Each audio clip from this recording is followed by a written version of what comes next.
Kaisar Sihir, Magic Emperor bab 551 sampai dengan 552 kedatangan Yoven dan UR di kompetisi sekte dalam.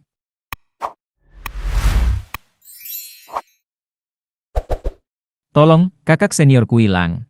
Saat semua orang mendapatkan nomornya, seorang pria jangkung menghadap Kuilang.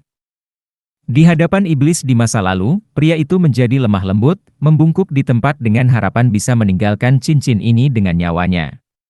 Saat dia membungkuk di sana, serendah mungkin, Kuilang datang menendang, mematahkan tulang yang tak terhitung jumlahnya seperti ranting. Sedangkan korban terlempar ke tanah dan meninggalkan lapangan. Yang dilihat orang lain hanyalah pria itu yang muncrat darah dan terjatuh tak sadarkan diri. Sial, semuanya biadab. Tak satu pun dari mereka menahan diri sama sekali. Mereka tersentak ketakutan saat menyaksikan Kuilang mengumpat, begitu kamu sampai di sini, hidup atau mati?" Yang lain menelan kekejaman itu. Pertandingan lainnya berjalan sama saja, Liu Su dan Yuling mendapatkan kemenangan mereka dengan mudah. Meskipun lawan mereka memiliki jalan keluar yang mengerikan, setidaknya nyawa mereka aman dan mereka tidak cacat, mereka akan kembali bugar dalam setahun. Menyeka alis mereka, para penonton mengeluh. Para jenius ini adalah inti dari budidaya iblis, tanpa ragu-ragu. Mereka lebih muda daripada Guihu, meski tidak banyak. Di antara mereka berlima, kakak perempuan Mei Er agak berbelas kasih. Mendengar hal ini, mereka beralih ke pertandingannya, di mana dia mengayunkan pinggulnya dan mengarahkan matanya yang memabukkan ke arah lawannya. Pria itu tenggelam dalam lekuk tubuh yang indah, mata yang menawan, tubuh yang seksi. Rubah itu menggunakan pesona lagi. Kuilang memandangnya dengan haus darah. Sementara penonton menonton dengan iri. Sialan bajingan itu, dia sangat beruntung. Korban juga berpikiran sama, mengendus aroma Humeier, membawanya ke surga ke-9. Humeier terkikik. Hai, adik junior, tunggu apa lagi, ayo. Segera, kakak perempuan. Dengan tatapan bodoh dan senyuman penuh nafsu, pria itu meraih dua fitur paling menonjolnya. Senyuman Humei berubah menjadi kejam, dan dia berkata, adik laki-laki, kemana tujuanmu dengan itu? Hihihi, ini seni spesialku, catur, cakar naga penusuk hati. Kakak senior, berhati-hatilah, hahaha. Pria itu memandangnya seperti serigala yang kepanasan, melemparkan dirinya ke dada Humeier. Tidak ada gunanya dua orang rendahan yang kotor. Penonton mengumpat iri. Sialan, kenapa aku tidak ada di sana? Wajah Humei berubah seketika saat pria itu mendekat, matanya berubah menjadi lebih gelap dan buas. Tangan mungil Humeier mencakar tenggorokan pria itu. Korbannya berdeguk dalam usahanya yang lemah untuk bernapas, meski nafsu masih ada di matanya dan senyumannya tetap vulgar. Humeier mendekat dan menyedot keluar yang pria itu. Semua orang menyaksikan dengan kaget. Dia bahkan lebih kejam lagi, mencuri esensinya. Korban mengerang kesakitan sambil meliuk-liuk namun sia-sia. Dia semakin lemah dalam hitungan detik dan tak lama kemudian Yuan Qi-nya tersebar. Dia merosot ke tanah, tanpa nafas dan kehidupan. Yang tersisa hanyalah tatapan matanya yang hilang. Kehilangan akal karena pesona hanya akan menghasilkan satu akhir, kematian di tangan kaum Hawa. Bang! Humeier membuang mayat mumi itu dan keluar dari ring. Humeier mengusap bibirnya dengan sapu tangan dan terkikik ke arah kerumunan. Tapi tidak ada yang melihatnya lagi, memandangnya dengan ketakutan. Mereka sadar apa artinya dibakar oleh cemoohan seorang wanita. Di balik tatapan memabukkan itu, dia menyembunyikan racun yang mematikan. Sambil menghela napas, mereka memandang kulit kering itu dengan rasa kasihan, bukannya iri. Tidak peduli betapa pantasnya mati di bawah arus, siapa yang menginginkan itu? Jika harus memilih antara kehidupan dan nomor panas, sebagian besar karakter sejati akan memilih opsi pertama. Ketika dihadapkan pada pilihan ini, yang dipedulikan semua orang hanyalah nyawa mereka. Terlebih lagi, sebelum mencapai kesuksesan, sayang sekali jika akhirnya terbunuh karena nafsu. Setiap orang memiliki penyesalan dan penyesalan yang tak ada habisnya terhadap mayat itu. Pemenang ring keempat, Humeier. Hakim mengumumkan. Yang mendekati kandidat dari kalangan elit, seperti yang direncanakan. Meskipun Xie Weiwei tidak menyukainya lagi. Xie Weiwei menatap Humeier. Tetua Si, Tetua Agung, saya tidak akan membicarakan sisanya tetapi bagaimana dia bisa menjadi seorang elit hanya dengan pesonanya? Para elit kali ini sangat penting untuk pertemuan naga ganda. Para peserta di sana semuanya adalah tokoh-tokoh terkenal, dengan kemauan yang teguh dan budidaya yang tinggi. Bagaimana mereka bisa jatuh cinta pada sesuatu yang sederhana seperti pesona? Tidak layak bagi pengguna jimat untuk menjadi seorang elit. Hahaha, pemimpin sekte tidak sepenuhnya benar. Tetua Si menggelengkan kepalanya. Sekte iblis kami didasarkan pada kekuatan, dengan pemenang mengambil segalanya. Sejak Humeir menang, dia mendapatkan tempatnya di antara para elit. Mengubah aturan akan menimbulkan kemarahan semua orang. Lagi pula, kalau ada orang keenam yang memukulinya, itu juga bisa diterima. Tetua Si memperlihatkan seringai jahat, dengan Tetua Agung dan Tetua kedua mengangguk. Hanya Xie Weiwei yang merasa ingin mengutuk surga yang tinggi. Sialan, dengan kalian yang bodoh membunuh semua orang yang layak, bagaimana bisa ada penantang keenam?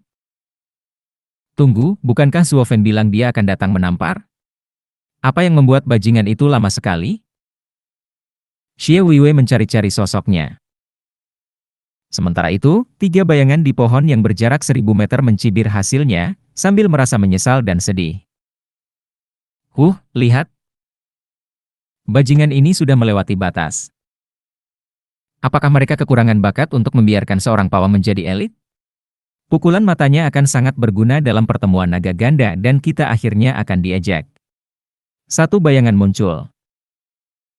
Yang lain mengangguk, dengan emosi dan kultivasi para elit, sangatlah unik jika pesonanya ada di antara mereka. Membesarkannya sebagai elit kita tidak akan ada gunanya. Orang-orang lama ini hanya peduli menggunakan murid-murid mereka untuk mencuri sumber daya sekte. Bagaimanapun, menurutku Guihu cukup mampu, begitu pula Kuilang. Sebuah bayangan muncul. Yang lain mengangguk, bahkan kelompok paling rata-rata pun memiliki beberapa bakat. Setidaknya kali ini kami memiliki sesuatu untuk dikerjakan, tidak seperti sebelumnya. Ketiganya menghela nafas dengan getir. Guihu, Liu Su, Kuilang, Yuling dan Humeir, pemimpin sekte punya beberapa kata untukmu. Seorang tetua berteriak agar mereka berlima mendekat.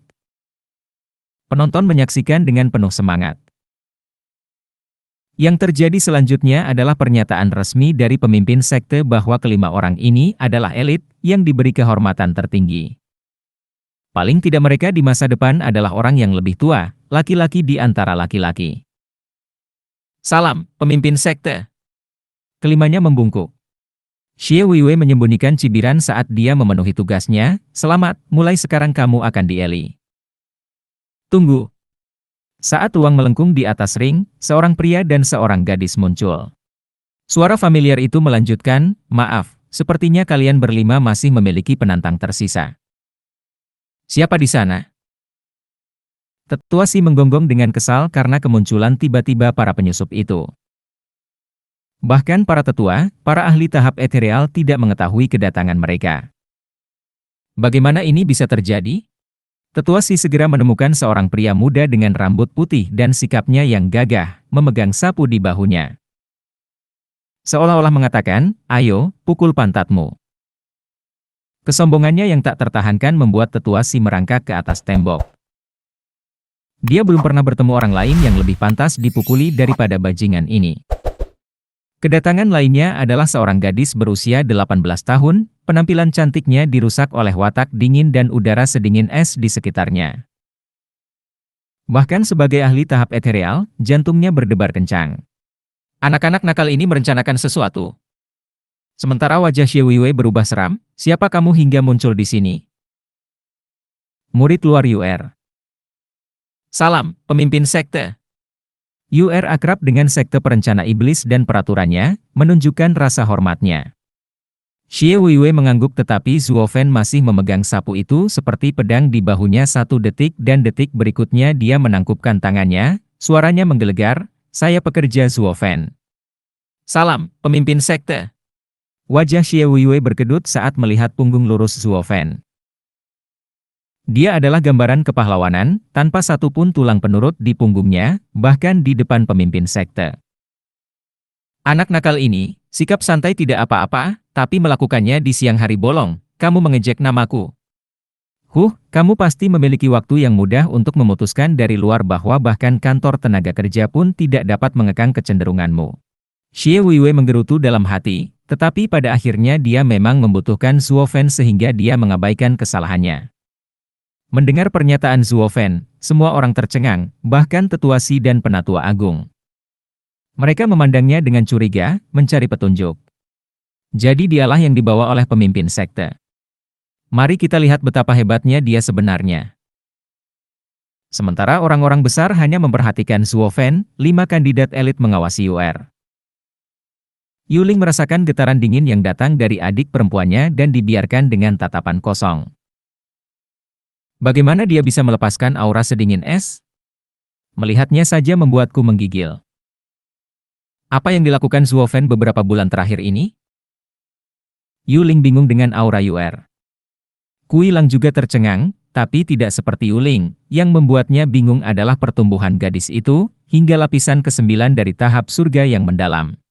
Dan rasa haus darah yang kental itu bahkan membuat Black Yama yang hebat pun merasa terancam. Apa yang dilakukan Steward Zhuo padanya? Bahkan Gang Er hanya mendapatkan 1 lapisan ketika dia meminum pil pencapaian surga. Jadi kenapa gadis ini bisa mendapatkan 3 lapis dalam waktu sesingkat itu? Kuilang bergumam tidak percaya. Humeier mendengarnya dan mengertakkan gigi pada UR. Kamu pekerja kurang ajar berani membuat keributan di kompetisi sekte dalam? Tetua Si meraung dan menoleh ke Xie Weiwei, pemimpin sekte. Orang ini telah melanggar aturan. Tolong jelaskan hukumannya. Xie Weiwei mencibir ke dalam. Tetua Si tahu Zhuo Fen ada di sisinya dan sekarang ingin mendorongnya agar menghukum anak itu untuk mengujinya. Jika tetua kedua tidak bisa menangani pekerja yang jumlahnya sedikit, apakah sekarang giliran pemimpin sekte? Selalu bertindak sendiri dalam urusan lain, namun dia ingin aku mengurus hal-hal sepele seperti itu. Mengecewakan sekali. Xie Weiwei menyembunyikan kekesalannya dan menoleh ke keduanya. Zhuo Fen, apa yang dilakukan seorang buruh di sini? Kamu sebaiknya memiliki penjelasan yang baik, atau kamu akan menderita karena pelanggaran ini. Wajah tetua kedua berkedut dan orang-orang tua lainnya memutar mata. Adakah anggota sekte penipu iblis yang tahu tentang sifat liar pemimpin sekte, namun dia bersikap toleran terhadap pekerja ini tanpa alasan? Bahkan orang-orang tua yang tidak sadar pun tahu bahwa pekerja ini adalah anggota tim pemimpin sekte. Yang pada gilirannya memicu minat mereka. Zhuo Fen menyeringai, menangkupkan tangannya, pemimpin sekte. Saya hanyalah seorang buruh dan hanya datang ke sini untuk menyapu. Ya, menyapu. Meski sepertinya waktuku tidak tepat, hahaha. Zhuo Fen berhenti sejenak sebelum memberikan alasan yang tepat untuk mengganggu kompetisi sekte dalam, tidak peduli betapa absurdnya. Luas? Apa yang terjadi ketika begitu banyak dari kita yang ada di sini? Tetua Si mencaci maki. Kegilaan, bagaimana seorang buruh bisa ikut kompetisi sekte dalam? Bicaralah, siapa yang menyuruhmu menyapu ke sini? Atau, bos tentu saja menyuruhku datang ke sini untuk menyapu pada tanggal 23. Mata Zhuo Fen berputar memikirkan lebih banyak kebohongan. Dia tidak bisa menunjuk atau dia hanya akan menenggelamkan dirinya sendiri. Dan Xie Weiwei memahami maksudnya, menambahkan, hari ini tanggal 24. Oh, mengerti. Maaf, sampai jumpa. Zhuo Fen bergegas pergi. Sambil memegang sapunya, dia berlari seperti pencuri kecil yang putus asa memagari barang-barangnya. Tetua Si bingung. Anak itu sungguh dramatis, layak mendapat dukungan dari pemimpin sekte. Tidak ada sesepuh, tetua, atau bahkan pemimpin sekte yang mengatakan bahwa dia boleh pergi namun bajingan itu kabur. Tetua Si berteriak, tahan di sana. Ini adalah sekte iblis perencana, bukan halaman belakangmu. Saya tidak peduli siapa kamu dan siapa yang melindungi kamu, kamu akan menderita karena melanggar aturan. Zhuo Fen menghentikan langkahnya. Tetua Si menyeringai, akhirnya sampai di suatu tempat.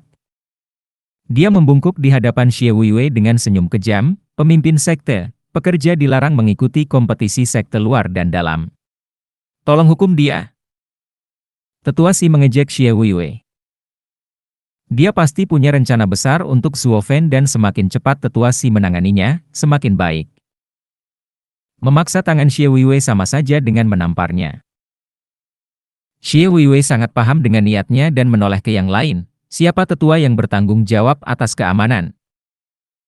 Ini aku, pemimpin sekte. Seorang tetua beruban membungkuk. Retakan. Detik berikutnya dia terbang, kehilangan nyawanya bahkan sebelum menyentuh tanah. Pemimpin sekte. Tetua Si menyaksikan dengan tertegun. Xie Weiwei mencibir. Seorang pekerja yang salah mengira hari itu adalah hal yang normal, tetapi membiarkannya masuk adalah pelanggaran yang sebenarnya. Saya bertanya-tanya, berapa banyak eksekutif dan tetua yang bertanggung jawab atas keamanan yang akan lolos?